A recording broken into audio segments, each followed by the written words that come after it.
seja bem-vindo a mais um podcast Viver Bem. Eu sou Juliana Garcia e hoje nós vamos falar sobre tireoide. Estamos no mês de maio, mês da tireoide, e essa glândula que exerce um papel tão importante no nosso corpo. Tem muita gente que tem dúvidas sobre tireoide, tem gente até que pensa, eu tenho tireoide, eu não tenho tireoide, todo mundo tem tireoide, gente. A gente vai conversar sobre essa glândula e sobre situações em que essa tireoide precisa ser observada por um profissional. Estou recebendo aqui mais uma vez no podcast Viver Bem, doutora Marina Rego, doutora Sheila Henriques. As duas são cirurgiãs de cabeça e pescoço que lidam diretamente com essa tireoide. É o profissional que cuida da tireoide? Quem vai falar? Sim. Então, a tireoide ela é vista por dois principais profissionais. Um cirurgião de cabeça e pescoço, quando há necessidade de uma avaliação para saber se há indicação cirúrgica ou não, mas um segmento clínico também, o endocrinologista, ele acompanha muito bem os casos de alteração da tireoide.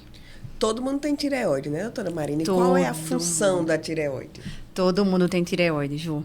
Muito bom estar aqui de novo com você, falando sobre tireoide, essa glândula que é tão importante no corpo da gente. E aí ela é uma glândula, né? O nome vem acompanhado aí da tireoide.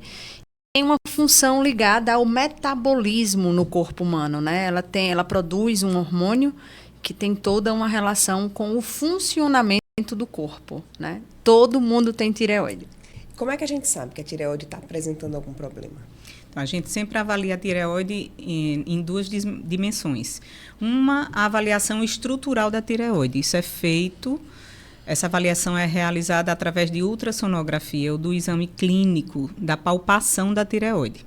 Então, a estrutura da tireoide ela pode estar alterada no tamanho, na presença de nódulos, e isso é uma das formas, uma necessidade da gente avaliar se existe essa alteração. A outra é a função da tireoide. Como a Marina falou, a tireoide produz um hormônio importantíssimo no metabolismo de cada célula. Então, a gente avalia isso através da dosagem do hormônio tireoidiano. Principalmente, um deles é tireoidiano, o outro da hipófise, o TSH e o T4 livre. Aí a gente vai saber se a tireoide está funcionando bem ou não. Então, são duas avaliações que dizem respeito à mesma glândula, mas a coisas diferentes. Para esse podcast de hoje, a gente fez uma seleção aqui de 4 situações. Isso. Então, eu convido você a sentar aqui no consultório com essas duas médicas para a gente entender o que é que pode ser feito em cada uma dessas situações. E a primeira delas é um paciente que fez exame de rotina e teve alterações nos hormônios tireoidianos. Aí a pessoa pensa, né? Qual o problema que eu tenho? Preciso operar a tireoide? Como é que é nesse caso? Quando existe essa alteração nos hormônios? Perfeito. Recai até no que Sheila vinha comentando, né? Quando a gente diz, eu tenho um problema na tireoide, a gente acaba dividindo em 2 grupos, né? O problema da forma, que é quando tem nódulo, que era o que Sheila estava falando, e no problema da função, que quem me diz são esses hormôniozinhos que essa paciente vem procurar, ansiosa, preocupada, dizendo que tem um problema na tireoide. A tireoide ela tem um funcionamento que a gente considera normal, e aí, por alguns mecanismos distintos, ela passa a funcionar de mais ou funcionar de menos. É o que a gente chama de problema hormonal. É o que a nossa paciente apresentou aí, né? Ela tem um problema da função da tireoide. A gente não vai falar de resultados, né? Mas genericamente, quando ela funciona de mais, ela tem um hipertireoidismo. Quando ela funciona de menos, ela tem um hipotireoidismo. E isso normalmente não tem nenhuma relação com a presença de nódulos. Tá? Normalmente não tem nenhuma relação. Essa paciente não precisa de cirurgia, por exemplo, para resolver o problema dela, normalmente, né? Ela vai tratar o problema dela de hiper ou de hipotireoidismo através de medicação, né? Que são distintos, né? O de hipertireoidismo é uma medicação, o de hipotireoidismo é uma outra medicação. Existe um caso particular, né? Quando a gente tem um nódulo que é responsável por essa função aumentada da tireoide, né? A gente chama de nódulo de Plummer. Aí é uma situação que foge desse contexto geral e que é o mais frequente e que eu acabei de explicar. Algumas pessoas têm um nódulo funcionante e é ele quem está produzindo mais hormônio tireoidiano. Nesse caso, o paciente precisa de cirurgia, né? Mas é uma exceção, é uma raridade. De um modo geral, quem tem problema de hormônio tireoidiano, né, problema da função da tireoide, trata com remédio. Ótimo. Segundo caso, pacientes com sintomas de entalo, pigarro. Foi um médico que solicitou ultrassom de tireoide. A ultra evidenciou nódulos. E aí? Dá entalo quem tem nódulo da tireoide? Isso aí é extremamente frequente no consultório. E é importante se saber que, na maior parte das situações, o paciente faz uma ultrassonografia em um exame de rotina e viu-se lá um nódulo. E começa a considerar como causa desse entalo ou pigarro o nódulo. É impossível? Não, não é impossível ter sensação de entalo. Porém, a sensação de entalo ela acontece devido à tireoide quando tem um nódulo grande ali de 4 centímetros, onde houve um crescimento rápido, ou de 4 centímetros ou mais. Isso pode gerar no paciente aquela sensação de entalo na hora que deglute, certo? O pigarro não. É importante isso porque, na maior parte dos casos, dos pacientes que nos procuram achando que esse pigarro ou entalo é da tireoide, a maior causa disso, a causa mais frequente, chama-se refluxo. O refluxo acontece, o ácido vai lá na laringe, provoca inflamação, que culmina nos sintomas que são pigarro, rouquidão de vez em quando, sensação de entalo e que na maioria das vezes não tem nenhuma relação com esse nódulo de tireoide. Então é exceção, assim como o caso que Marina citou, considerar como a causa do entalo esse nódulo de tireoide. Acontece, mas ele tem que ser grande. Certo. Mais um caso. Pacientes que acompanham nódulos tireoidianos através de ultrassonografia anual. No exame mais recente foi solicitada uma punção. E aí? E aí? No caso de Sheila, dá até para complementar, né? O paciente descobriu um nódulo sem querer, né? Isso. Às vezes vai precisar de uma investigação a mais, né? E aí essa investigação a mais é exatamente com essa punção que foi solicitada nessa paciente, né? É outro perfil, é a paciente que já sabe há anos que tem nódulo na tireoide e vem acompanhando ali anualmente com ultrassonografia. Em algum momento esse nódulo mudou de característica, aumentou de tamanho, surgiu um nódulo outro suspeito pela ultrassonografia. Suspeito que a gente fala é suspeito de malignidade, suspeito de ser câncer de tireoide, que é uma outra indicação de cirurgia, né? Então, quando a gente sabe que o paciente tem um nódulo suspeito, a gente vai pensar em operar a tireoide desse paciente. Quem primeiro diz é a ultrassonografia. Quando tem uma indicação, a gente continua essa investigação através da punção, né? A punção que essa paciente fez, ela me dá uma variedade de possibilidades. Ela é expressa numa escala, numa classificação, perfeito, que a gente chama de Bethesda. E aí, a depender dessa classificação, a gente já indica cirurgia, a gente sabe que é benigno e vai continuar só acompanhando esse nódulo. Às vezes, a gente aguarda para repetir essa punção em um determinado tempo. Às vezes, tem uma indicação de fazer um teste genético para entender melhor a possibilidade de ser câncer ou não. Mas, de um modo geral, quando foi feita a punção, o resultado dessa punção vai direcionar o tratamento da gente para saber se é cirúrgico, se não é cirúrgico, é conservador, ou se a gente vai precisar repetir esse exame de alguma forma, né? Ou uma punção ou um teste genético. Isso. Quanto tempo, assim, para reavaliar? Na medicina, tireoide é uma das coisas, na nossa especialidade, que tem uma atualização muito frequente.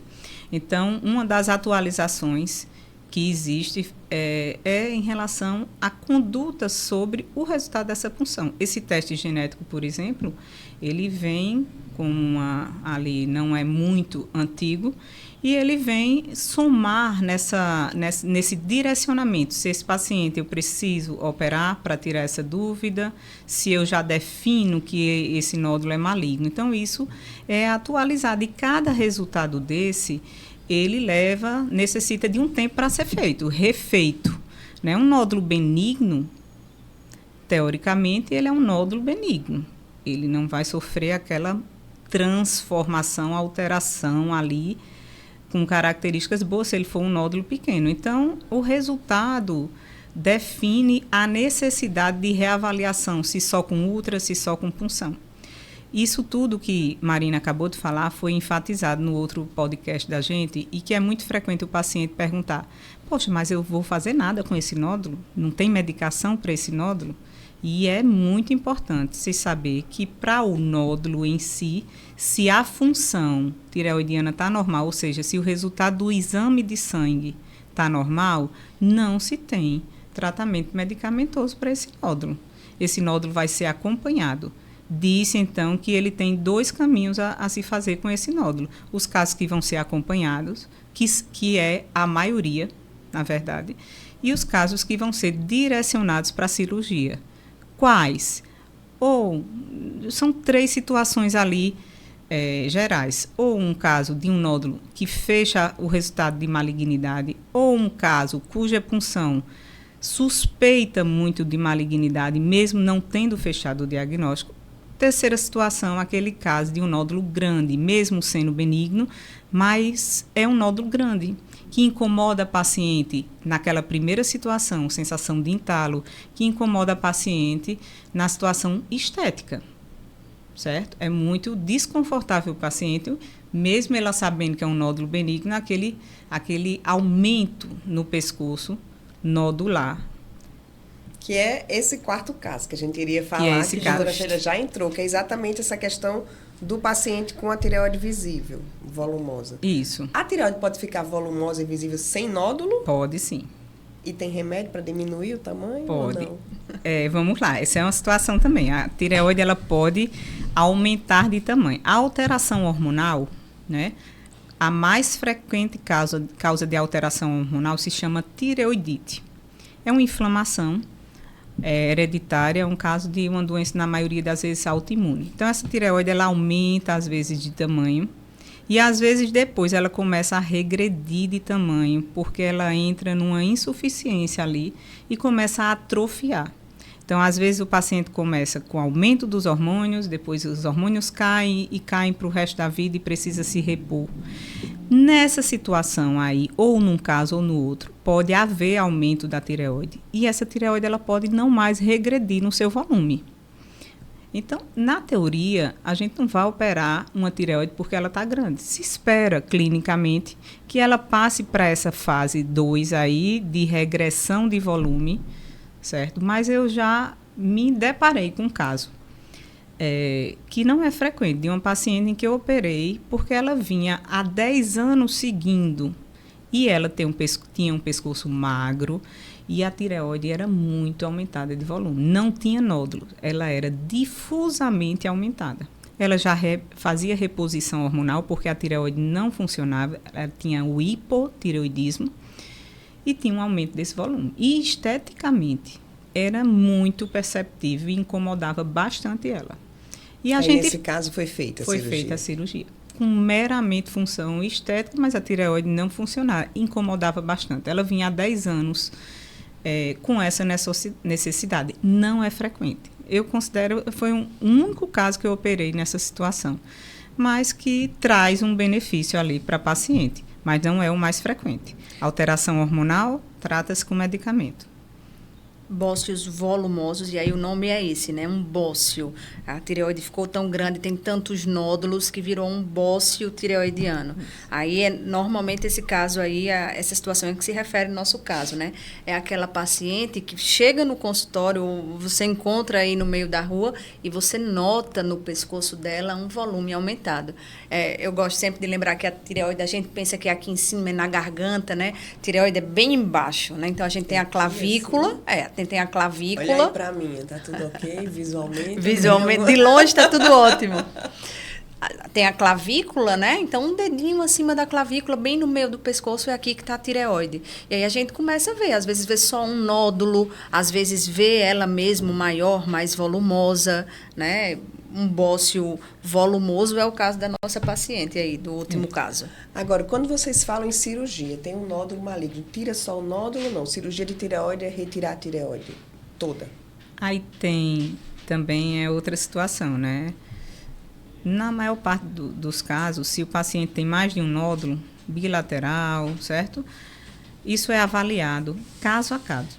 Então, na maior parte dos casos, se faz tireoidectomia total. Mas existem situações em que há a presença de um nódulo pequeno que fecha o diagnóstico na função de maligno e se pode considerar a possibilidade de tirar uma parte da tireoide. É caso a caso. Tem que ver a função hormonal, tem que ver o paciente, a cabeça do paciente, como ele vai se comportar, tendo ainda tecido tireoidiano, mesmo tendo um nódulo maligno.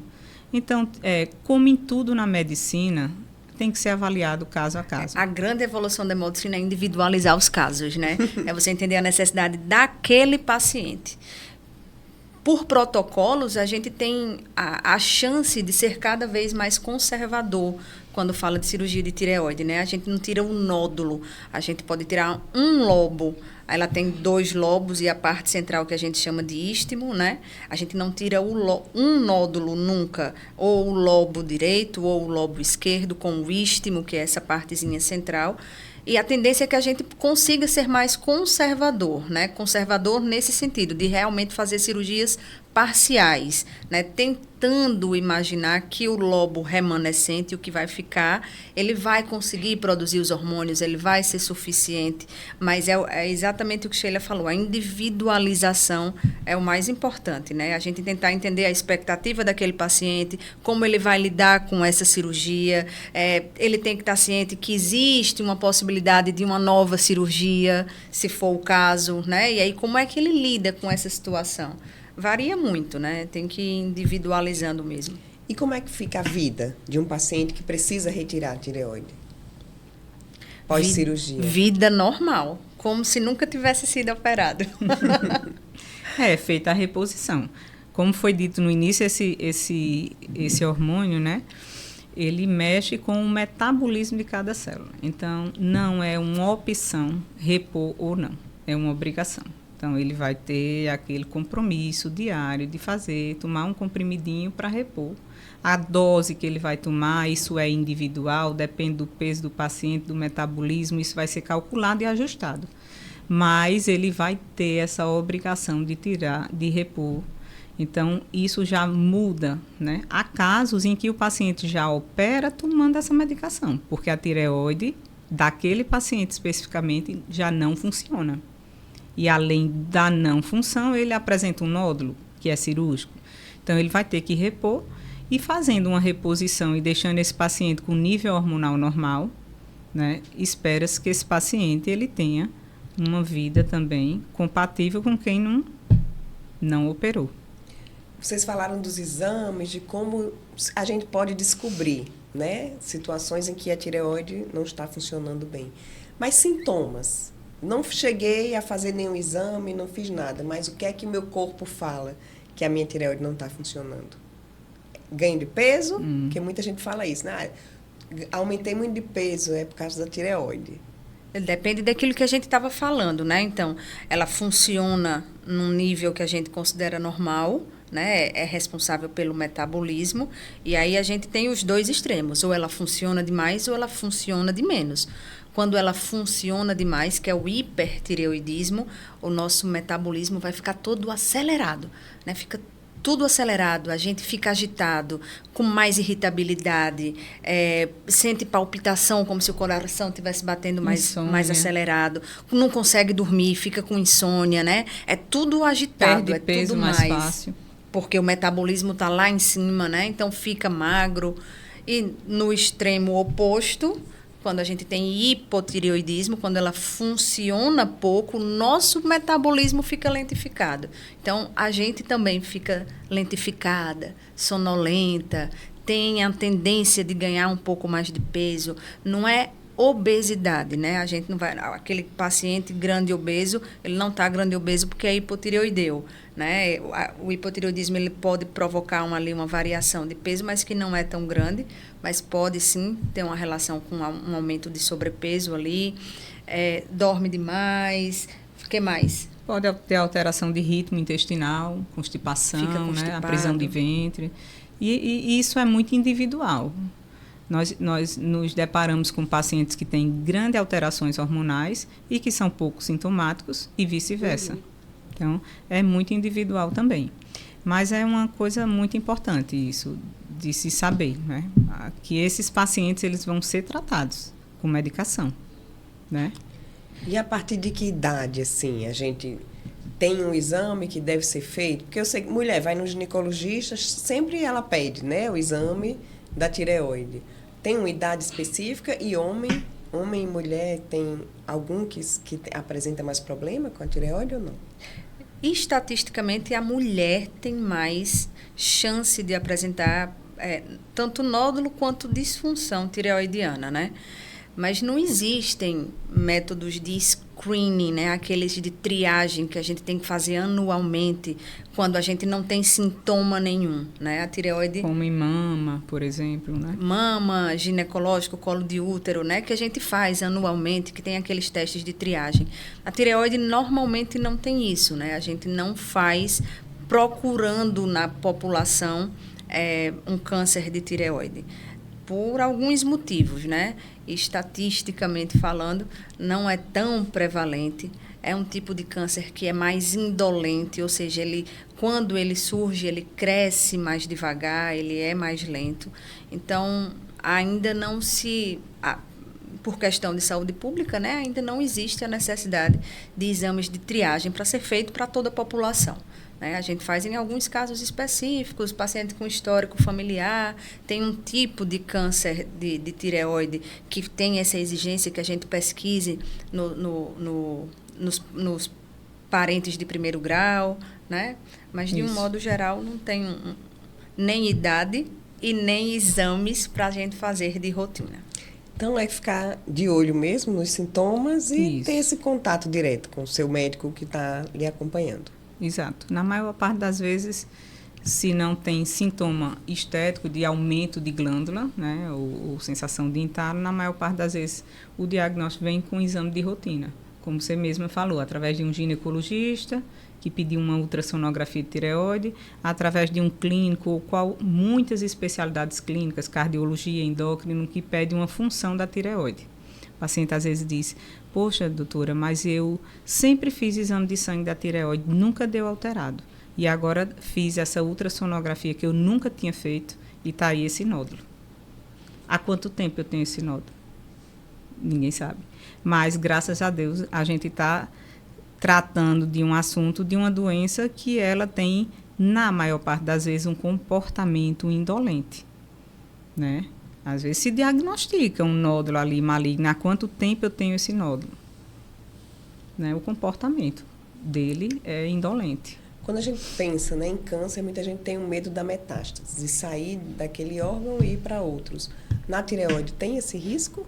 Já que ele é tão lento lá na tireoide? Tem, sim. Em medicina sempre tem, apesar do comportamento que acabamos de falar ser indolente, né? Não existe só um tipo de câncer de tireoide, existe mais de um tipo, e existem tipos mais agressivos, e existem situações em que a gente já recebe o paciente com essa metástase. É frequente? Não, mas em medicina tudo pode. Às vezes a gente se depara com um paciente que veio porque teve uma fratura óssea, e o ortopedista operou e biopsiou aquela lesão no osso e era uma metástase de tireoide.